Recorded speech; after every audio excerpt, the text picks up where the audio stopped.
বিসমিল্লাহির রহমানির রহিম। আসসালামু আলাইকুম। রিতা মিতাজ ঢাকা কিচেন থেকে আমি মিতা। আজকে আমি নিয়ে আসলাম খুবই মজাদার একটা রেসিপি। আজকে আমি ভর্তা বানাবো পীরবদর মাছ, আর অনেকে এটাকে চেউয়া মাছ বলে। এই চেউয়া মাছের মাথাটাকে আমি এভাবে পরিষ্কার করে কেটে নিয়েছি। দেখুন, এই চেউয়া মাছের মাথার ভর্তা বানানোর জন্য আমি এখানে কয়েকটি পেঁয়াজ কুচি নিয়েছি, 4টি কাঁচামরিচ নিয়েছি, কয়েকটি রসুন কোষ নিয়েছি, লবণ নিয়েছি, স্বাদ অনুযায়ী লবণ নেব, কুকিং অয়েল নিয়েছি, মাস্টার অয়েল, সরিষার তেল নিয়েছি। আমি কড়াইতে কুকিং অয়েল দিয়ে দিয়েছি। এখন আমি মাছের মাথাটুকু দিয়ে দিলাম। এখন আমি পেঁয়াজ রসুন কাঁচামরিচ এগুলো একসাথে দিয়ে দিলাম। সামান্য পরিমাণ লবণ দিয়ে দেব, লবণ দিয়ে দিলাম স্বাদ অনুযায়ী। এখন এটাকে ভালো করে ভেজে নিতে হবে।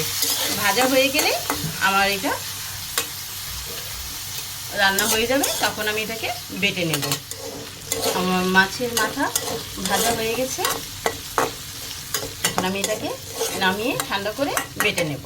আপনারা চাইলে এটাকে ব্লেন্ডারেও ব্লেন্ড করতে পারেন, তবে বাটার বেটে ভর্তা খাওয়ার স্বাদই আলাদা, খুবই মজা। দেখুন, আমার ভর্তা বাটা হয়ে গেছে, ভর্তাটা রেডি হয়ে গেছে। এটা আপনি সরিষার তেল নাও দিতে পারেন, আবার দিলেও চলে। তা আমি সামান্য পরিমাণ এখানে সরিষার তেল দিয়ে দেবো, মাস্টার অয়েল,